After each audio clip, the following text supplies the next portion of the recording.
Bismillahirrahmanirrahim. Alhamdulillahirabbil alamin. Nahmaduhu wa nasta'inuhu wa nastaghfiruh. Wa na'udzu billahi min shururi anfusina wa min sayyiati a'malina. May yahdihillahu fala mudhillalah wa may yudlilhu fala hadiyalah. Asyhadu an la ilaha illallah wa asyhadu anna Muhammadan abduhu wa rasuluh. Allahumma salli ala Muhammad wa ala ali Muhammad kama sallaita ala Ibrahim wa ala ali Ibrahim. Wa barik ala Muhammad wa ala ali Muhammad kama barakta ala Ibrahim wa ala ali Ibrahim fil alamin innaka Hamidum Majid. Rabbi shrah li sadri wa yassir li amri wahlul 'uqdatam min lisani yafqahu qawli. Amma ba'd.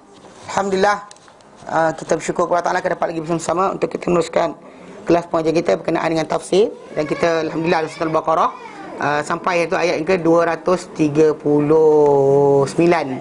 Itu berkenaan yang terakhir kita bincangkan adalah tentang tajuk masalah solat yang kita kata konteks kita ni memang tajuk dia berkenaan dengan perkara-perkara yang telah wajib untuk kita laksanakan. Bermula ayat 2177 surah Al-Baqarah. Kita kata surah Al-Baqarah ni panjang, tapi oleh kerana panjang, orang baca kadang tak tahu sekejap tajuk ini dia pindah sini. Sebenarnya surah Al-Baqarah panjang, tapi sebenarnya dia dibahagikan kepada satu pendahuluan, satu penutup, dua isi besar. Pendahuluan 1 sampai 39 itu berkenaan dengan Quran, hidayah Quran dan khilafah insan. Kemudian berkenaan dengan start daripada ayat yang ke 40 surah Al-Baqarah, dia dah masuk kepada tajuk yang lain. Itu mula masuk pada isi pertama. Dan situ kita lihat macam perubahan daripada ayat tu mula dengan tajuk umum, tiba-tiba jadi ya ayyuhalladzina ya bani Israil, ya bani Israil, ya bani Israil. Dan benda tu berterusanlah sampai ayat ke-163. Lepas ayat 163 mula pula ya ayyuhalladzina amanu, ya ayyuhalladzina amanu, ya ayyuhalladzina amanu. Pasal apa tahu? Dia dua isi besar.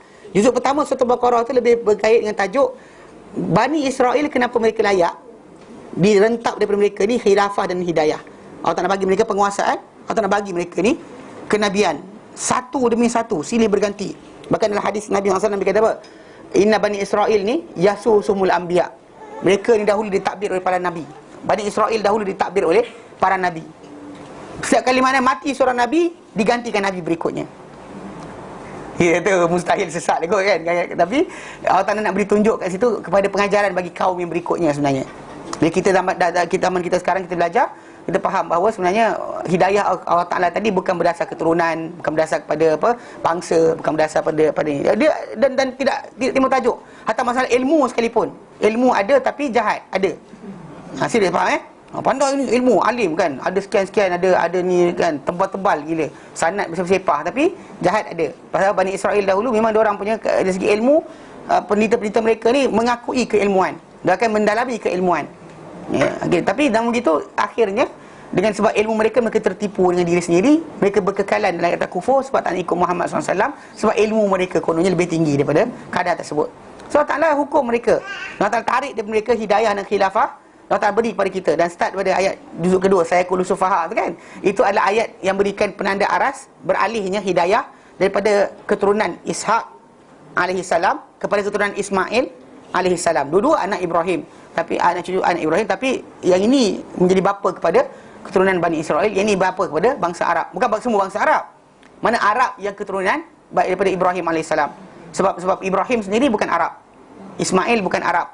Bahkan Ismail ni hasil perkahwinan Ibrahim dengan Hajar, itu Mesir, Kibti Mesir.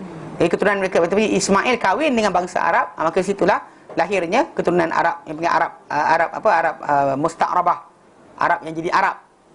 Arab yang jadi Arab. Macam orang Sudan kan, dia Afrika jadi Arab. So Arab dekat dunia ni ada banyak jenis Arab. Arab yang asli Yaman. Kalau Syria, Jordan dan sebagainya itu semuanya Arab jadi Arab.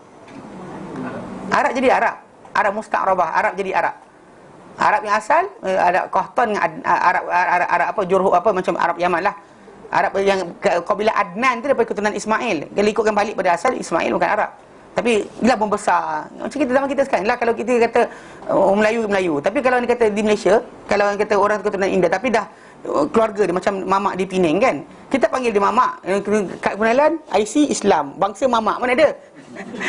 Tak Melayu kan. Dia adapt terus jadi macam tu. So macam keturunan Ismail itu juga di akhir dengan tajuk dijadikan sebagai Arab lah, keluarga Rasulullah SAW. Dan bahkan lebih mulia daripada Arab-Arab yang lain, kerana mereka ni keturunan daripada Ismail alaihissalam, Ibrahim alaihissalam. Jika tidak, tak ada kemuliaan lain. So kalau ikutkan macam kabilah Jurhum kan, bangsa Jumhur daripada Yaman dan sebagainya, mereka ni Arab asal. Tapi yang macam Jordan, Jordan, Syria dan sebagainya, itu ke Arab asal, itu daripada Rom. Arab kahwin dengan Rom. Jadi dia orang Arab kemudian. Yang Arab bukan Madinah. Itu kira Arab musta'rabah sebenarnya. Nabi sendiri bukan Arab asli yang Arab. Pasal ikut keturunan atuk dia, kan bangsa macam kita lah. Ni Banjar asli ke Jawa kan, keturunan Jawa kan ada kan, sikit-sikit. Tapi sipi-sipi lah kan. Tapi dari segi asasnya dikatakan seorang tu macam kita sekarang ni, orang tu mengaku Jawa. Kalau tak bercakap Jawa, tak dengar kata Jawa. Betul tak? Macam itulah konteks dia, mengaku Arab tapi cakap Arab. Tak boleh juga. Okey, jadi asal dia. So, jadi secara asasnya kita kata the start daripada Sayyidul Sufaha tu dipindahkan dan lepas daripada ayat 163 tu, start dia tu 177 mula masuk berkenaan dengan apakah umat Islam perlu buat untuk melayakkan diri mereka menjadi khalifah. So saat itu kita baca berkenaan dengan start daripada ayat 177 tu, lepas tu qisas, lepas tu wasiat, lepas tu masuk berkenaan dengan puasa, kemudian berkenaan dengan masalah haram makan dengan batil harta, kemudian masuk berkenaan dengan bulan-bulan, kenapa bulan-bulan yang tak letakkan, kemudian masuk masalah perang, kemudian masalah haji, kemudian haji, lepas haji masuk berkenaan dengan nikah, kan urusan perkahwinan kan, cerai berai ni macam mana, talak, iddah dan sebagainya. Kemudian yang sekarang ni sambung hari tu kita ambil berkenaan dengan tajuk, mula masuk Allah Ta'ala alihkan kita kepada kita berkenaan dengan tajuk solat. Tapi sekarang ni masuk balik kepada sambungan tentang tajuk tersebut. Masih lagi berkenaan dengan hal ehwal kekeluargaan umat Islam. Apakah undang-undang yang telah letakkan kepada mereka. Allah Ta'ala nyatakan, sambung pada itu lepas kita bincangkan berkenaan dengan solat, yang Allah terangkan solat macam solat dan keadaan ketakutan dan sebagainya. Masuk balik sekarang ni berkenaan kekeluargaan. Allah Ta'ala nyatakan, A'udzu billahi minasyaitonir rajim. وَالَّذِينَ يَتَوَفَّوْنَ مِنكُمْ وَيَذَرُونَ أَزْوَاجًا وَصِيَّةً لِأَزْوَاجِهِمْ مَتَاعًا إِلَى الْحَوْلِ غَيْرَ إِخْرَاجٍ فَإِنْ خَرَجْنَ فَلَا جُنَاحَ عَلَيْكُمْ فِيمَا فَعَلْنَ فِي أَنفُسِهِنَّ مِن مَّعْرُوفٍ وَاللَّهُ عَزِيزٌ حَكِيمٌ وَلِلْمُطَلَّقَاتِ مَتَاعٌ بِالْمَعْرُوفِ حقا على المتقين كذلك يبين الله لكم آياته لعلكم تعقلون.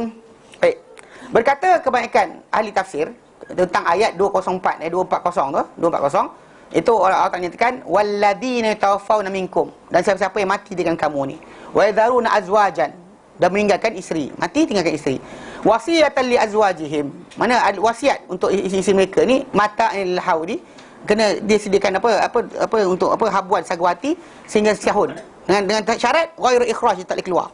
Maksud dia mati suami tadi setahun jangan keluar rumah dan keluar sekian. Maksud dia iddah yang kena ke atas wanita yang mati suami asalnya adalah setahun. Tapi yang dahsyatnya kalau kita baca yang kita bincangkan itu bukan setakat setahun. Setahun tadi tak boleh keluar, tak boleh mandi, tak boleh sekian, sampai kan ikut riwayat orang-orang Arab zaman dahulu menceritakan, bahkan muhaddisin nukilkan kepada kita, dia keluar dari tempat pertapaan tu, kalau perempuan tu pegang anjing mati. Tak tahu apa benda aura yang dia ada tu kan, mati anjing. Seriously. Sebelum layak untuk dia kahwin lain sebagainya. Pasal ini atas dasar penghormatan bagi suami tersebut. Suami yang mati tadi, respect. India kena terjun dalam api. Diorang sekarang terlanggar dah. Ikutkan daripada agama mereka kena terjun dalam api. Mana suami mati, isteri sebagai tanda setia terjun dalam api sekali. Mati, bersepah mati manusia kan. Tapi itu yang ikut konteks dia. Ada juga bangsa-bangsa tertentu yang tanam sekali dengan suami pun ada. Jadi pasal atas dasar macam dia nak tanam rahsia suami tersebut bersama bini-bini dia. Mana orang tak cerita suami aku dulu gini ke, gitu ke, kudis kat sini ke, tai lalat kat situ ke, tak ada siapa tahu. Jadi kena tanam. Pada zaman dahulu sebelum Islam, isteri ni lebih jadi macam barang, tahu? Maksud dia possession, kan? Itu bahkan dalam Bible sendiri, seorang isteri panggil suami dia Lord. Kalau tuan-tuan baca juga dalam surah Yusuf, kan, bila Allah Ta'ala ceritakan berkenaan tajuk wastabaqal bab, yang mereka dua-dua sekali lari ke pintu, wa qaddat qamisuhu min duburin, dan mereka dikoyakkan baju dia itu Yusuf min duburin, dari arah belakang. Wa alfaya sayyidaha ladal bab, wa alfaya, dan mereka berdua bertembung sayyidaha, sayyidha. Dia tak kata zaujaha, dia kata sayyidaha ladal bab, tuannya di depan pintu. Masa dia zaman tu panggil Lord. Mana bini panggil suami dia Lord. Oh my Lord kan. Oh, yalah dalam bangsawan tu kan. Macam tuanku lah, tuanku tu. Tuanku. Tuanku tu Syed lah tu. Kan, tuanku. Jadi istilah zaman tersebut. So jadi berbeza. Jadi bahkan yalah, sama ada yang sampai melampau sangat sampai peringkat tersebut lah, sampai boleh mati sekali bersama dengan suami dia. Kena mati bersama suami dia atas dasar kehormatan suami tersebut. Itu masalah yang berlaku. Jadi memang zaman Arab dulu dia setahun. Jadi ayat ini dikatakan oleh kebanyakan ahli tafsir, ayat ini dimansuhkan dengan ayat sebelumnya yang kita bincang berkenaan dengan ya tarabbas nabi anfusihinna arba'ata ashhurin wa ashra. Mana hendaklah wanita tersebut menahan diri daripada dikahwini, tahan diri daripada berhias dan sebagainya selama 4 bulan 10 hari. 4 bulan 10 hari. Orang bising, 4 bulan 10 hari. Kalau cerai biasa pun 3 bulan atau 3 kali haid, tadi lebih kurang je. Tambah sebulan 10 hari je. Tapi lama ni tak boleh keluar rumah. Nak pergi mana? Kan? Tu masalah geram kadang. Nak pergi mana kan? Nak merayau dah. Relax lah. Dah kelang kabut. Tapi nak menghappykan diri. Kejap lah. Kan? Kalau dia kata cerai biasa pun kena tunggu 3 bulan. 3 bulan lebih kurang. Kalau ikutkan kepada haid biasa, dia lebih kurang. Tak jauh. Pasal tempoh pasal haid itu menjadi penanda aras untuk wanita tersebut. Dia kena cerai dengan suami dia, kemudian haid tu datang. Datang haid saja mazhab Syafi'i kata dah kira 1. Mazhab lain kata habis haid 1. Habis suci je 1. Okey. Mana haid itu penanda aras je. Datang haid. Agak-agak takkanlah hari je, lepas tu tambah lagi bulan berikutnya. Campur semua sekali bukan 30 tepat tau. Bukan 3 bulan. Bukan 90 hari. Dia lebih sikit sebenarnya. Tak jauh pun beza dia. Ini untuk penghormatan suami tersebut. Yang mana wanita tadi kena tahan diri dia selama 4 bulan 10 hari. Tapi dalam ayat ni datang apa? Ya tarab apa mereka apa? Mata'il hauli ghairu ikhraj. Dapat habbu sagwati tapi apa? Dengan tanpa keluar. Without apa? Exit rumah tu. Tempat tinggal tersebut. Okey? Ini dikatakan oleh ni. Oleh kebanyakan para ulama bahawa ayat ini telah dimansuhkan apa? Hukumnya dengan ayat yang satu lagi. Dimansuhkan hukumnya. Dalam riwayat Imam Bukhari daripada Ibnu Zubair, Abdullah bin Zubair, qala, beliau berkata, aku berkata pada Uthman bin Affan. Okey? Aku bacakan pada dia ayat walladzina tawaffawna minkum wa yadharuna azwajan. Dan siapa yang mati di kalangan kamu dan meninggalkan isteri-isteri. Okey? Telah dinasahkan ia oleh ayat yang lain. Telah dinasahkan ia oleh ayat yang satu lagi, ayat yang ya tarabbas nabi anfusin 4 bulan 10 hari tu, ayat kata setahun kena duduk diam ni telah dibatalkan, telah dinasahkan oleh ayat yang 4 bulan 10 hari. Lepas tu dia kata, jadi Abdullah bin Zubair kata, kenapa engkau tulis ia dan kau tak biarkan ia? Mana kau kenapa tulis lagi ayat ini masih lagi ditulis dalam Quran, sedangkan dan kau patutnya biarkanlah ayat ni dah ditinggalkan hukum dia. Lalu berkatalah Uthman bin Affan, dia kata, ya bena akhi, wahai anak saudaraku, dia kata, okey, aku takkan ubah, la ughayyiru syai'an minhu min makanihi, takkan aku ubah daripada sesuatu pun daripada kedudukannya. Ini bahasa balik pada apa? Maksud daripada ni, kemusykilan yang dikatakan oleh Ibnu Zubair kepada Uthman, okey, sekiranya ayat tersebut telah dinasahkan, okey, dengan ayat yang setahun ni telah dinasahkan dengan mana orang mati suami, ayat ni kata setahun. Tapi ada ayat datang 4 bulan 10 hari. Zaman 4 bulan 10 hari telah dinasahkan, maka kenapa kau kekal? Kekal. Maka dijawab oleh Amirul Mukminin, apakah hikmah? Jadi soalan macam ni, kenapa hikmah nak dikekalkan lagi ayat tulisan dia sedangkan hukum dah tak ada? Kenapa masih kekalkan? Okey. Dan penulisan semula masih lagi ditulis ayat tersebut sedangkan hukum dah tak ada, memberikan kesamaran pada orang yang membaca bahawa hukumnya masih berjalan. Maka menjawab Amirul Mukminin Uthman bin Affan radhiyallahu anhu, dia kata apa? Ini adalah perkara tauqifi. Mana maksud dia disabitkan dalam mazhab macam tu, maka dikekalkan macam tu. Maka dikekalkan, tak diubah walau sedikit pun. Sebab kita kena faham, mazhab sebenarnya dihafal, apa Quran itu dijaga dengan 2 kaedah. Kaedah. Pertama dengan pembacaan. Iaitu yang asal. Yang asal adalah pembacaan. Maksud dia daripada sahabat kepada sahabat yang lain. Bahkan kita Nabi hidup sendiri, ada 7 orang sahabat baginda yang menjadi guru Al-Quran. Yang Nabi kata ambillah Quran daripada orang sekian, Allah bin Mas'ud, Abu Darda, Zubair bin Zaid bin Sabit. Nabi sebut 7 orang. Ubay bin Ka'ab. mereka ini yang ketika hidup, Nabi tengah hidup, Nabi kata ambil Quran daripada mereka. Ini cara sebenar yang kita kata Quran itu dijaga. Kemudian cara Quran dijaga yang kedua adalah dengan cara penulisan. Penulisan Al-Quran tadi dua bentuk. Satu bentuk ketika zaman Nabi hidup, yang Nabi SAW sendiri arahkan ataupun suruh para sahabat, jangan tulis selain Al-Quran. Bahkan dalam Sahih Muslim Nabi kata, la taktubu anni, jangan tulis daripada ku, don't ever write from me. Wa man kataba anni ghairal Quran, whoever wrote from me other than Al-Quran, falyamhuh, padamkanlah ia. Maksudnya Quran you can write, tapi lain dari Quran padamkan. Meaning that Nabi encourage para sahabat untuk menyalin. Bahkan bagi kisah Umar bin Khattab masuk Islam pun sebab salinan Al-Quran yang dibelajari oleh adik dia. Kan lempang-lempang adik dia, betul, kemudian dia kata apa tu kan, adik dia tunjukkan kau mandi dulu, dia mandi baca, ni dia masuk Islam. Kan maksudnya benda tadi adalah dia ditulis, salin. Bahkan Nabi sendiri ada 42 orang penulis wahyu yang Nabi lantik ni. Bila turun Al-Quran, Nabi panggil sekian. Ini peringkat zaman Nabi. Pada zaman para sahabat, lepas Rasulullah wafat, penulisan tu di sisi para sahabat masih ada, cuma tak dikumpulkan sekali je. Bila zaman Abu Bakar radhiyallahu anhu berlaku peperangan dengan banyak orang-orang murtad atau nabi palsu dan orang yang tak nak bayar zakat. Lalu bilangan orang-orang mati di kalangan hufaz Quran ni makin ramai. Qari Quran, zaman itu qurra ni, golongan qari Quran ni banyak mati. Maka Umar bin Khattab bimbang keadaan ini akan menjadi masalah. Pada masa akan datang, diminta pada Abu Bakar supaya kumpulkan mushaf. Kumpul satu mushaf. Tapi mushaf ni tak dipakai pun. Mana Abu Bakar kata, macam aku nak buat dan benda Nabi tak buat. Mana Nabi suruh para sahabat tapi tak kumpul satu benda, tak pernah Nabi buat. So meaning that ketika itu masih lagi apa? Hafalan sahaja menjadi nukilan mereka. Tulisan ada orang ada tapi tak dijadikan sebagai sebaran. So siapa ada, siapa pribadi. So bila Abu Bakar dipujuk-pujuk oleh Umar, kan dia minta pada Zaid bin Sabit untuk laksanakan. Zaid bin Sabit dia kata aku kumpulkan balik daripada tulang, pelepah tamar dan sebagainya. Dia tak kata dia tulis balik. Maksudnya dia ambil semua sekali, dia bind, ikat.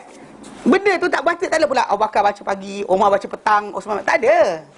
Diikat, ditinggalkan bersama Abu Bakar radhiyallahu anhu. Kemudian bila lepas dikumpulkan benda berkenaan, dikumpulkan masa tadi, sampai pada peringkat zaman Osman bin Affan. Kan Umar tak ada benda lagi. Osman bin Affan ketika itu ada timbul masalah percanggahan bacaan. Osman pun perintahkanlah, lepas dipujuk oleh Huzaifah bin Yaman, Osman tulis balik Quran. Tapi tulisan Quran tadi pun still diletakkan 7 salinan, dihantar sepulsuk bumi Islam, dunia Islam ketika itu. Tapi ia disimpan di sisi pemerintah sahaja. Orang ramai tetap hafal Quran pakai apa? Hafalan. Tidak pakai tulisan. Tak pakai tulisan pun. Maka diedarkan, disimpan supaya siapa bercanggah, cek kat situ. Cek kat situ pun macam saya tunjukkan gambar kan. Cek kat situ pun dia punya gambar tu bukanlah gambar macam tuan-tuan Pak boleh baca pun. Kalau saya tunjukkan tak boleh baca pun. Baca. Ustaz lah baca. Ustaz pun tak kenal. Bagi ustaz pun tak boleh baca. Ini pasal kecil tu dia tulis. Ada. Dia ajar lah. Ini apa. Ni terbitan yang keluarkan. Okay, nak mudahkan untuk orang-orang membaca. So, jadi secara tak langsung kan macam ni kan. Macam apa kalimah tu. Tak ada pun, tak kenal. So, tapi ini adalah menjadi guideline bagi orang yang kalau percanggahan tengok sini. Itu je. Still tapi sebaran mushaf tidak dibuat. Tak faham tak? Tapi ketika Osman buat tu, dia letakkan satu jawatan kuasa, dia diketuai oleh Zaid bin Sabit. Dan kemudian ada beberapa orang lagi bersama dengan dia.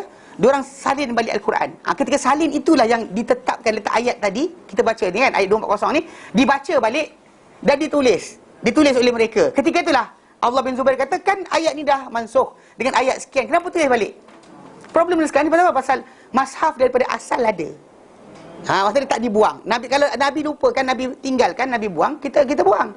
Bila Nabi tak buang, Nabi tak tinggalkan bacaan ni, kita terus baca. Pasal kita kata kenapa? Sebab apa benda berlaku? Sebab para sahabat yang menghafal Quran ramai.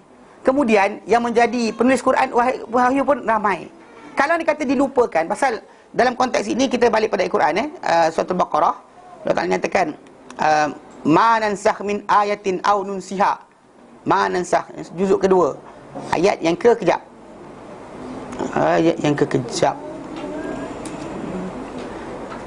Okey, ayat dia kejap atas sikit. Okey, ayat 106 surah Al-Baqarah. Allah Ta'ala nyatakan apa? Ma nansakh min ayatin. Ma nansakh min ayatin. Apa-apa yang kami nasahkan daripada sebarang ayat. Au nunsiha, atau kami lupakan ia. Kami nasahkan, maksudnya hukum dia ada, kami buang. Tukarkan. Daripada ini dimansuhkan oleh berikutnya. Dari segi masalah bacaan ke ataupun masalah hukumnya. Atau kami lupakan ia. Lupakan terus. Tak teringat langsung. Jadi tak ada idea patut timbul pada kita apa. Agaknya ada ayat tertinggal kot. Tak ada. There's no such thing ayat tertinggal. Mungkin orang dengar tak ada. Pasal Nabi SAW sendiri mengulang bacaan Al-Quran setiap tahun dengan Jibril AS. Nabi akan muraja'ah Al-Quran dengan Jibril. Dan ada occasion tertentu, ulangan Nabi tadi dihadir oleh para sahabat. Dan konteks ini kenapa Zaid bin Thabit dipilih? Zaid bin Thabit dipilih sebagai orang yang mengumpulkan Quran, kemudian menulis Quran semula, sebab dia hadir ketika mana pembacaan Jibril AS kepada Nabi SAW. Pembacaan Nabi dengan Jibril itu dia hadir 2 kali. Dan tahun Nabi mati itu diulang 2 kali. Dia penulis wahyu, dia antara guru Quran Nabi kata jumpalah dia untuk belajar Quran, dia juga hadir ketika itu. Jadi apa yang dikatakan oleh dia ketika itu dijadikan sandaran. Sebab kenapa dipilih dia daripada ramai-ramai para sahabat yang ada. Ibn Mas'ud pun guru Quran juga, Ubay bin Ka'ab guru Quran juga, Abu Darda guru Quran juga. Tapi kenapa dia dipilih? Sebab dia ni adalah orang yang menghadiri pembacaan Nabi yang terakhir. So anything yang disabitkan oleh dia, sabit. Dan mungkin orang kata, kok terlupa? Tak boleh, pasal dia genius. So genius, pasal dia boleh hafal. Dia dihantar oleh Nabi SAW belajar bahasa Hebrew, bahasa Yahudi selama 10 hari. Membaca, menulis dan juga bercakap. Baca mengira. Bukan baca mengira Membaca mengira tu sekolah. Ni dia membaca, menulis dan bercakap. Dan masa 10 hari je, 10 days. So dengan sebab itu orang semua tahu dia punya kedudukan. Kenapa itulah sebab zaman Omar dengan Abu Bakar hidup, Abu Bakar pilih dia untuk himpunkan mushaf. Dan juga zaman Osman pilih dia juga. Ramai orang guru Quran ramai. Ubay bin Ka'ab pun guru Quran. Mana penghormatan Omar berikan Ubay bin Ka'ab ketika dia gabungkan solat tarawih di pada bulan Ramadan. Orang selepas sembahyang ramai disatukan belakang Ubay. Mana dia Omar tak kecilkan kedudukan Ubay bin Ka'ab antara guru Al-Quran yang hidup zaman Nabi SAW dahulu. Mana apa kita kata guru Quran yang Nabi kata jumpa dia. Tapi dalam masa sama kecerdikan yang ada pada Zaid bin Thabit, diorang tak boleh compare. 10 hari belajar bahasa Hebrew. Kita ni 40 hari belajar bahasa Arab tak jumpa. Balik-balik huahumahum. Tu boring juga kata ustaz ni ngajar. Tapi tak ngajar benda tu kan tak tahu juga. Kan? Belajar bahasa Arab huahumahum. Lepas tu nak terjemah Quran. Memang masalah tu. Ada masalah dia. I rasa kan. I dah lama datang harfiah. Itu tak senonoh nama dia. Jadi Allah Ta'ala takkan lupa. Kalau lupa tu Allah Ta'ala lupakan. Para sahabat, jumlah para sahabat ni ramai. Sebab itu kita tahu cuma masalah macam ya Abdullah bin Zubair dia persoal pada Uthman bin Affan atau Ibn Abbas persoal pada Uthman bin Affan. Cara penulisan mushaf tadi dipersoalkan, itu masalah dia persoalkan sebab diorang ada mushaf sendiri. Lepas tu diorang kata asal ini lain, asal diorang punya susunan lain. Itu diorang persoalkan. Tapi masalah asas kedudukan apa yang Nabi aturkan tadi baik daripada tadilah Zaid bin Thabit. Dan makanya sebabnya para ulama menyatakan mungkin ada orang kata peletakan mushaf Al-Fatihah, Al-Baqarah, Al-Imran, An-Nisa, Al-Ma'idah, Al-An'am, Al-Araf, Al-Anfal, Taubat tu ni, semua tu ada kata ini para sahabat punya usaha. Tapi tak, setengah para ulama kata tak, bukan. Maka ia adalah tauqifi. Pasal dia dengar Nabi baca macam tu. Maka sahabat Nabi yang ikut Nabi solat malam kan, solat malam, Nabi tak ajak dia nak ikut juga. Nabi baca Al-Baqarah, tunggu separuh, Nabi berhenti separuh kot, tak berhenti. 3/4 kot, tak juga. Last kali Nabi dia kata masuk Ali Imran kot, Ali Imran tapi tak rukuk-rukuk juga. Maksud dia ketika itu memberi gambaran cara bacaan Nabi macam tu. Known for them. Maksud dia Al-Baqarah, Al-Imran, An-Nisa. And so on lah. Kita faham lah macam mana. So kedudukan Nabi letakkan sendiri sebenarnya. Bukan itu usaha para sahabat. Itu paling tepat sebenarnya. Sebab para sahabat ni tadi didahulukan siapa yang mempunyai kelebihan dalam urusan tadi. Jadi kita kata apabila dilupakan ayat tadi, na'ti bi khairin minha, kami datangkan yang baik daripadanya, au misli atau seumpamanya. Alam ta'lam annallaha ala kulli syai'in qadir, kamu tak tahu bahawa Ta'ala ke atas satu maha berkuasa. So konsep ayat tu lupakan dan sebagainya, memang Allah Ta'ala lupakan, dia lupakan. Macam ayat berkenaan dengan rejam. Dilaksanakan hukumnya tapi tak dibaca bacaannya. Bacaan tidak ada lagi. Tapi Umar bin Khattab anhu kata dia bimbang satu masa ni. Tapi benda tadi dah ditinggalkan bacaan. Bila Nabi tinggalkan, dia tinggalkan. Macam juga hafizu ala salawati was salatil wusta, salatul as. Yang kita baca itu kan. Ada ayat yang apa, yang 238. Itu. Jadi memang ada bacaan para sahabat dengar, tapi ditinggalkan. Bila Nabi tinggalkan, kita tinggalkan. Sebab bila Osman bin Affan, aku takkan ubah sesuatu pun daripadanya, dari kedudukannya. Dia cakap itu sebab apa? Sebab itulah cara bacaan Nabi SAW. Apa Nabi baca, tinggalkan. Jadi dia kata bahawa aku dapati ia disabit dalam mushaf macam tu, dan sesudahnya maka aku sabitkan di mana aku dah dapati bacaan tersebut. Dia tak tukar langsung. Sebab itu kita kata apa, amanah para sahabat tentang perkara ini cukup besar. Ini amanah mereka. Dia bukan letakkan ayat dia pasal suka. Kan kalau ikut kita macam buat keputusan ni, buanglah. Kan dah tak pakai dah kan, buat apa nak bincang lagi? Macam tu akhir ayat Al-Baqarah. Allah nanti kan lillahi ma fis samawati wa ma fil ard. Milik Allah Taala apa di langit dan di bumi. Wa in tubdu ma fi anfusikum, kalau kamu zahir apa dalam hati kamu. Au tukhfu kamu sembunyikan. Yuhasibukum bihillah, tak nak hisap sama sekali. Lalu Allah Taala fayaghfiru liman yasha', Allah ampun siapa dia nak. Wa yu'adzibu man yasha', Allah azab siapa dia nak. Wallahu ala kulli syai'in qadir, Allah Taala satu maha berkuasa. Kita baca ayat ini simple. Para sahabat dengar, melutut doang depan Nabi. Minta supaya ya Allah, Rasulullah kami tak mampu.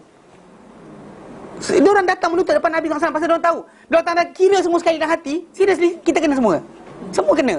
Kan lintas sombong dalam hati, kan nyampah aku tengok kau, kan carut macam-macam benda dalam hati. Memang seriously. Kan maka kadang-kadang khianat mata kita kan. Tengok kaki orang.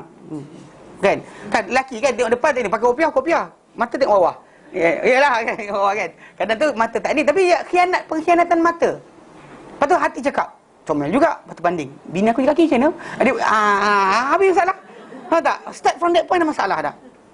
Dan Islam kita kata benda tu cuma kalau semua lintasan hati kita nak kira kan, habis jahanam kita. Tak kira siapalah niat macam ni datang ni ngajar ni dapat duit ni, habis. Ni tak boleh buat apa dah. So para sahabat kata, ya Rasulullah, engkau suruh kami diperintahkan untuk solat, kami mampu. Zakat kami mampu. Puasa kami mampu. Jihad kami mampu. Untuk lawan orang pedang. Tapi Allah tak nak kira semua benda dalam hati kami tak mampu. Kami tak mampu ya Rasulullah. Kami tak mampu. Padahal memang kadang-kadang ada kalanya dengan mood. Kan ada orang tu mood hari ni baik kan, dia keluar duit macam tu. Ambil kau kan. Mood dia baik. Ada hari mood dia jahat, mood dia buruk sikit kan. Mungkin subuh lewat ke, bangun tu subuh tak ingat Allah Taala ke, kata ingat hari nak makan apa. Dia keluar bangun tidur tu, dia kan semua orang jahat depan dia. Kan dia grumpy, keluar rumah je. Kan? Semua kan langgar. Seriously kan, banyak benda agak mencarut keluar hari tu. Tak kira semua sekali habis. Memang tak boleh kita pasal mood kita ni bukan kita kawal. Bahkan kadang-kadang ada lintasan hati yang kita tak kawal. Macam bila para sahabat kata kan, dia kata apa, dia semayang, lepas tu dia kata datang suara, bayang ini, siapa jadikan ini, siapa jadikan Allah. Lepas tu bila dia jumpa Rasulullah, dia kata, ya Rasulullah, seorang tu dapati satu kata-kata yang dia tak mampu nak cakap. Tak tega dia bercakap kata-kata tadi, tapi dia benci nak cakap benda tersebut. Nabi kata apa? Sifat benci yang dia ada tu apa? Zaka sarihul iman. Itulah tanda nyata iman. Mana dia benci, benda tu datang, dia benci, maksud dia itulah tanda dia ada iman. Kalau dia happy, masuk kan, happy tak ada masalah. Maksud dia ada masalah lah. Orang tu bila nak dia terfikir benda yang buruk, benda terkata hati dia terkata-kata dengan kata-kata yang tak elok, dia menyampah benda berkenaan. Itu tanda apa? Tanda nyata iman. Tapi benda tu datang bukan dia nak. Contoh hari ni, pagi ni nak terfikir pasal apa? Bukan kita fikirkan. Kan, fikir pasal London ke? Coklat ke? Kan, basikal ke? Basikal banyak. Siapa ada cuti orang naik basikal penuh kat jalan raya. Kan? Sihat kan, untuk sihat badan. Kita kat sini untuk datang belajar macam mana sihat? Okay. Ada cara lain juga insya-Allah. Kan? Yang suruh senaman kan, orang kata ustaz buat bid'ah pula sambil senaman, mengajar sambil senaman. Okey, tarik nafas. Bahasa Jepun, mau kau tahu? Okey, tapi cerita dia, masa dia inilah. Okey, apa terlintas pada hari kita ni? Terlintas nak beli barang ke? Benda tu bukannya kerja kita. Seriously, memang kita tak dapat nak kawal. Lintasan kepala kita, kadang-kadang benda memori lama tiba-tiba masuk hari ni. Kan? Benda-benda tersebut. Jadi dengan sebab itu para sahabat kata kami tak mampu. Tapi Allah Ta'ala dah batalkan hukum dia. Ayat ni, hukum dia tak batalkan dengan menyatakan la yukallifullahu nafsan illa wus'aha laha ma kasabat wa 'alaiha ma kasabat. Mana Allah tak tanggungkan senyawa macam apa dia mampu. Untuk dia apa dia kerjakan kena ke atas dia apa dia kerjakan. Bukan dia niatkan, dia kerjakan. Maksud dia kalau ikutkan logik buang je lah ayat ni, ini cukup dah. Betul tak? Kita tengok masalah Muzammil. Ayat Muzammil kan, ya ayyuhal muzammil qumil laila illa qalila. Ini bukan untuk Nabi saja Seriously, banyak orang kata ini Nabi saja. Tak. Pasal akhir ayat tersebut, dengar, bila akhir surah Al-Muzammil tu, Allah Ta'ala katakan, Allah Ta'ala sebut, Allah Ta'ala, inna rabbaka ya'lamu. Sungguhnya Tuhan kamu tahu, annaka, bahawa engkau, hai Muhammad, taqumu, bangun, adna min thulthai lail, kurang 2/3 malam.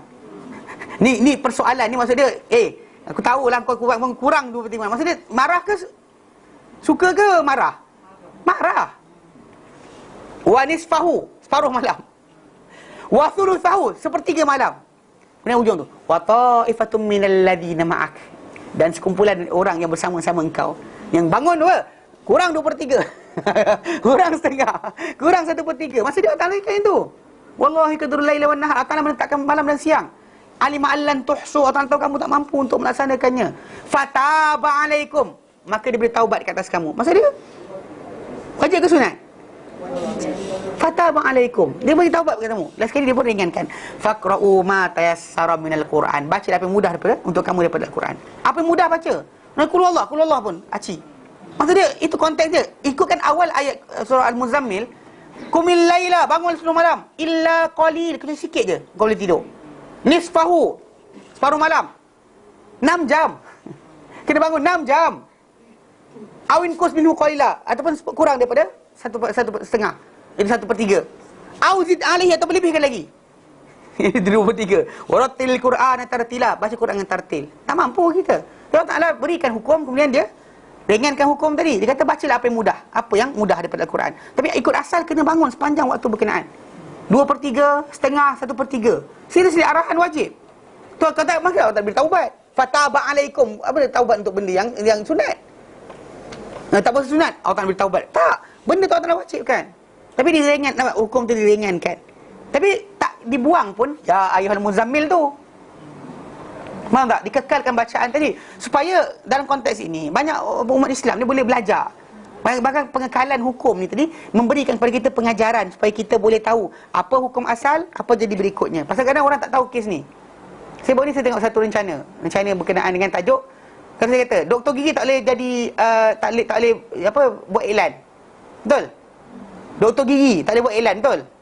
Okey. Tahu tak kenapa tak boleh? Semua tak tahu cerita. Okey, saya tahu banyak orang tak tahu. Pasal saya tengok pun saya tak terkejut. Kisah ada dahulu dekat US, ada seorang doktor. Orang lain semua cabut, pergi jumpa doktor gigi mesti sakit. This guy kata siapa sakit kalau dia cabut, dia bayar orang tu duit. Dia buat atas pentas. Dia ada satu baldi, ada buket kan, dia letak gigi siapa yang cabut. Serius banyak. Dia jadi millionaire ni sebab perbuatan cabut gigi. Tapi persatuan doktor gigi kita tu marah lah pasal orang semua pergi kat dia. Tapi memang tak sakit pasal dia lah orang pertama menggunakan anestetik. Ni cerita dia. Tapi kena persatuan doktor ketika zaman berkenaan telah apa? Membuat satu undang-undang. Doktor tak boleh masuk iklan. Kes tu. Tahu tak cerita dia? Ini cerita sebenar. Tapi orang tak tahu cerita kan? Pasal lama sangat tinggal, kita tak tahu pun kisah macam mana benda tu berlaku. Macam mana benda terjadi? Undang-undang terjadi macam mana? How undang-undang tu wujud? Punca dia sebab apa? Persatuan doktor gigi ni apa? Rasa rugi pasal kawan seorang jadi kaya. Itu punca. Asal kena dengki. Serius dengki lah. Dengkinya. Kan orang tu pandai macam tu. Tapi dia pakai apa? Dia pakai arak, dia pakai alkohol dan sebagainya. Anestetik. Orang tak tahu cerita. Dia gunakan macam-macam benda herba menyebabkan orang tu cabut. Sengih je, happy lepas tu. Orang tak tahu cerita. Tapi lepas dia dah lama semua orang dah tahu rahsia tadi, jadi tak adalah lagi timbul tajuk. Tapi undang-undang tu kekal. Undang-undang tu kekal. Doktor tak boleh masuk iklan. Kes tu kekal. Punca dia sebab apa? Diorang rasa threaten dengan apa yang dibuat oleh doktor tadi. Nanti kalau saya tunjuk video dia dalam satu rencana Discovery Channel. Tajuk dia Misteri Museum. Misteri Museum. Nanti saya tayang video tu. Tapi cerita dia memang, faham tak? Bayangkan kalau ayat-ayat yang mansuh tadi tak dibaca dan kita tahu hukum tadi, kita tahu tak cerita tadi? Tak tahu. Kita tahu. Macam kita di Malaysia kan, kita tahu bahawa Amerika Syarikat pernah mengharamkan arak. Pernah tahu? Tahu. Ada tahu tak tahu? 1920 sampai 1932, 12 tahun mereka habiskan masa untuk haramkan arak. Okey, punca kenapa arak jadi halal balik? Tahu? Kes dia sebab satu benda. Orang yang menjadi kempen utama, tajuk alkohol ni tak patut di ban, dia telah buat satu benda salah. Dia pergi campurkan alkohol industri dalam arak biasa, yang menyebabkan orang minum buta. Orang minum jadi buta, jadi mati dan sebagainya. So jadi perbuatan dia tadi, dia kata jadi kita letak arak dalam bentuk yang pakai dia pasal dia orang tak kata dia untuk bagi orang minum dan mati, jadi orang tinggalkan minum arak. Dia nak supaya orang tinggalkan arak tu daripada diminum. Dia pergi buat 12 tahun ni, hujung 12 tahun tu dia punya kerja menyebabkan dihalalkan balik.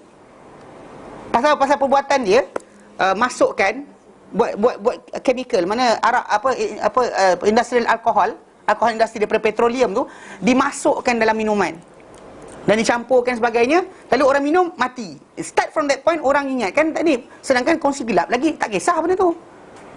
So last sekali diorang jadi macam benda tadi menyebabkan mati rakyat, ramai orang mati. Last sekali diorang terpaksa buang undang-undang tadi, undang-undang berkenaan pengharaman arak yang jadi Amendment 18 Amerika Syarikat 1912 sampai 32 tu dibuang. Sebab kes dia seorang lelaki jadi kempen bagi tajuk tersebut, orang kuat tajuk tersebut, dia pergi sarankan supaya letak alkohol industri dalam air biasa, dan orang minum mabuk dan mati, so that orang lain akan tinggalkan minum arak. Perbuatan dia bila didedahkan menyebabkan apa? Dia tak didakwa, tapi didedahkan menyebabkan apa? Undang-undang tadi ditinggalkan balik. Faham tak? Macam tu sekali. Tapi oleh kerana kisah tak dengar, kita tak tahu. Macam ni masalah Al-Quran Karim. Bila datang ayat yang datang hukum berat, datang dengan hukum ringan.